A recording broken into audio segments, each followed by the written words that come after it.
ዲሞክራሲ ዝጠናኸር ብዜጋታት ንቑሕ ተሳትፎ እዩ ምርጫ ድማ ናይዚ ተሳትፎ ቀንዲ መግለጺ እዩ ዜጋታት ብንቕሓት ዘይሳተፍሉ መረጻ ሓቃዊ ዲሞክራሲያዊ ክህሉ ኣይኽእልን ክብሉ ድማ ምሁራን ገሊጾም ምርጫ ማለት መረጻ ማለት በዲሞክራሲያዊ ሕጊ ዜጋታት ናይ ዲሞክራሲ ልምምዶምን መሰሎምን ዝመርጽዎ ወይ ድማ ዘይመርጽዎ መንግስቲ ብካርዲ መረጻ ዘርኢሉ ናይ ሉዓላውነቶም ሓደ መግለጺ እዩ የሉዓላውነታቸው አንዱ መገለጫ ነው ፋይዳው ቀላል አይደለም ረብሑ ቀሊል ዝባሃል ይኮነን ከይዱ ክብልጽግ ዝድለ ዲሞክራሲ እዩ እሙን ፍትሐውን ቅቡልነት ዘለዎ ውጽኢት መረጻ ተበጺሑ ሃገርና ምልዋጥ እዩ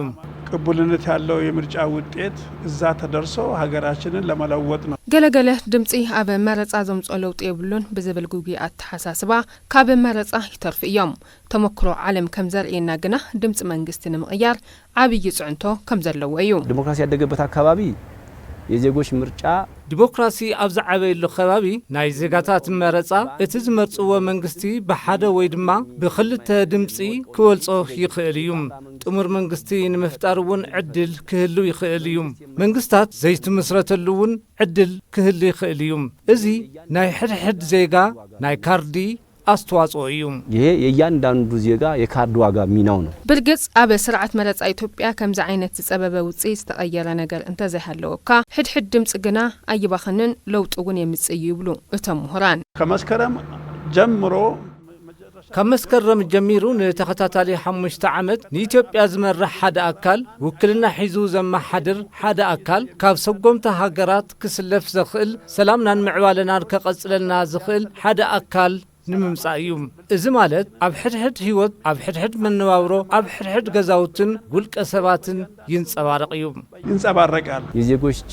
የምርጫ ካርድ ናይ ዜጋታት ናይ መረጻ ካርዲ ዋጋ ብቀሊሉ ዝረአ ይኮነን ሃገር ናይ ምቅጻል ዘይምቅጻል ጉዳይ ዘይኾነስ ዜጋታት ዝደልይዎ መንግስቲ ዝሾምሉ ዘይደልይዎ መንግስቲ ድማ ካብ ስልጣን ዘአሊሉ